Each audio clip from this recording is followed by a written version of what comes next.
Good morning students, আমার চ্যানেলে তোমাদের সবাইকে স্বাগত। আজকে তোমাদের সাথে আলোচনা করব জেনারেল অ্যাওয়ারনেস অ্যান্ড জেনারেল নলেজের 84তম পর্ব নিয়ে।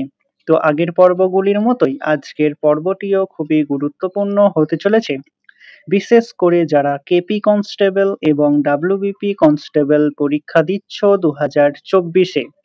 তো প্রতিদিন ঠিক সকাল 6টায় আমি তোমাদেরকে এই পর্বটি করিয়ে থাকি। তো অবশ্যই সকলে যুক্ত হয়ে যাবে এই সময়।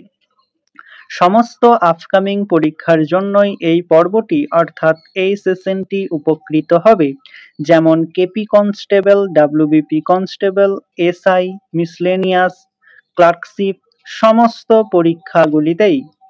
তো চলো আজকের ক্লাসটি শুরু করা যাক। তোমাদের প্রথম প্রশ্ন হলো, ইলোরা মন্দির কোন বংশের রাজারা নির্মাণ করেছিলেন? খুবই ইম্পর্টেন্ট কোশ্চেন। কেপি কনস্টেবল এবং ডাব্লিউবিপি কনস্টেবল দুটি পরীক্ষাতেই এই কোশ্চেনটি আসে। ইলোরা মন্দির কোন বংশের রাজারা নির্মাণ করেছিলেন? সঠিক উত্তর অপশন এ, রাষ্ট্রকূট। বিহারের পরেশনাথ কি ধরনের পর্বত? বিহারের পরেশনাথ কি ধরনের পর্বত? ডাব্লিউবিপি এসআই 2014-তে এই কোশ্চেনটি এসেছিল। সঠিক উত্তর অপশন সি, ক্ষয়জাত পর্বত। ভারতের কোন মশলা সবচেয়ে দামি? খুবই ইম্পর্টেন্ট কোশ্চেন। ভারতের কোন মশলা সবচেয়ে দামি? সঠিক উত্তর অপশন ডি, জাফরান। বিবর্ধক কাঁচ কি ধরনের লেন্স? 5টি স্টার দিয়ে রেখো। বিবর্ধক কাঁচ কি ধরনের লেন্স? সঠিক উত্তর অপশন এ, উত্তল লেন্স। বাঘাযতীন নামে কে পরিচিত ছিলেন? খুবই ইম্পর্টেন্ট কোশ্চেন।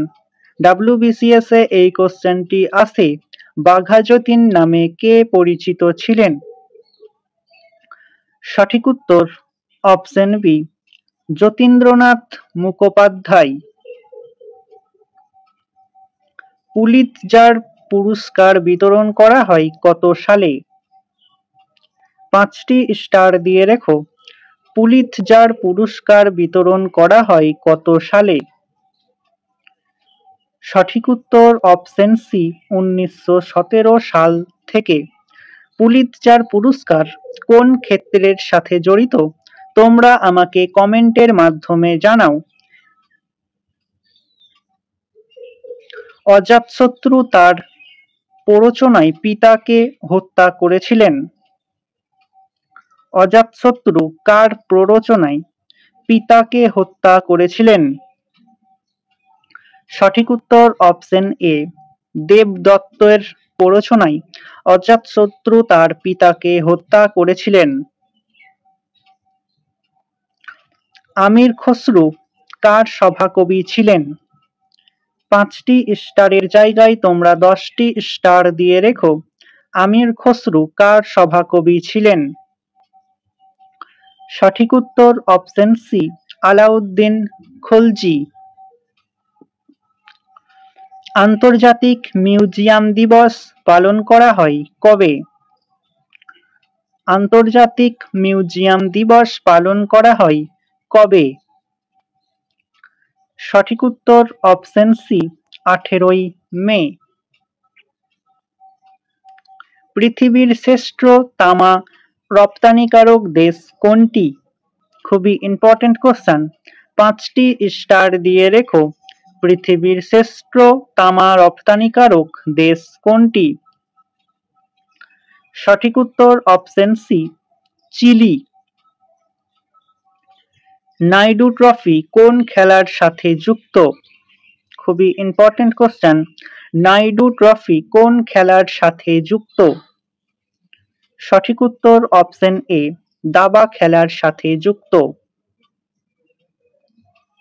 ভারতের প্রতিবেশী দেশের সংখ্যা কয়টি?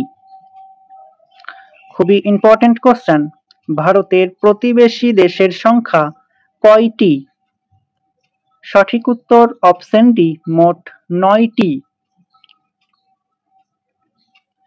লুনি গতিপথ কোথায় শেষ হয়েছে? 5টি স্টার দিয়ে রেখো। কেপি কনস্টেবল এবং ডাব্লিউবিপি কনস্টেবল দুটি পরীক্ষাতেই এই কোশ্চেনটি পড়ে। লুনি গতিপথ কোথায় শেষ হয়েছে? সঠিক উত্তর অপশন সি, কচ্ছের রণে। বাস্কেটবল খেলায় প্রতিটি দলের কতজন করে খেলোয়াড় থাকে? বাস্কেটবল খেলায় প্রতিটি দলে কতজন করে খেলোয়াড় থাকে? সঠিক উত্তর অপশন বি, 5 জন করে খেলোয়াড় থাকে। বক্রেশ্বর উষ্ণ প্রসবন কোন জেলায় অবস্থিত? বক্রেশ্বর উষ্ণ প্রসবন কোন জেলায় অবস্থিত? অপশন এ, বীরভূম জেলায় অবস্থিত। স্কারভি রোগ কোন ভিটামিনের অভাবে হয়? কেপি কনস্টেবল 2017-তে এই কোশ্চেনটি এসেছিল। স্কারভি রোগ কোন ভিটামিনের অভাবে হয়? সঠিক উত্তর অপশন বি, ভিটামিন সি এর অভাবে। পথের দাবি উপন্যাসের রচয়িতা কে? 5টি স্টার দিয়ে রেখো। পথের দাবি উপন্যাসের রচয়িতা কে? সঠিক উত্তর অপশন সি, শরৎচন্দ্র চট্টোপাধ্যায়। অশ্বিনের ঝড় কোন ঋতুতে দেখা যায়? অশ্বিনের ঝড় কোন ঋতুতে দেখা যায়? সঠিক উত্তর অপশন সি, শরৎ ঋতুতে অশ্বিনের ঝড় দেখা যায়। আরশোলার হৃৎপিণ্ড কয়টি প্রকোষ্ঠে বিভক্ত? খুবই ইম্পর্টেন্ট কোশ্চেন, আরশোলার হৃৎপিণ্ড কয়টি প্রকোষ্ঠে বিভক্ত? সঠিক উত্তর অপশন সি, 13টি প্রকোষ্ঠে বিভক্ত। চেঙ্গিস খাঁ কবে ভারত আক্রমণ করেন? চেঙ্গিস খাঁ কবে ভারত আক্রমণ করেন? সঠিক উত্তর 1221 সালে। তো স্টুডেন্টস, এই ছিল তোমাদের আজকের ক্লাসটি ভালো লাগলে বন্ধুদের সাথে শেয়ার করো এবং চ্যানেলে নতুন হয়ে থাকলে চ্যানেলটিকে সাবস্ক্রাইব করে পাশে থাকা বেল আইকন বাটনটি প্রেস করে রেখো ভিডিওর নোটিফিকেশন সবার প্রথমে পেতে। তো দেখা হচ্ছে নেক্সট ক্লাসে। আজ এই পর্যন্তই। সবাই ভালো থেকো, সুস্থ থেকো। জয় হিন্দ, জয় ভারত।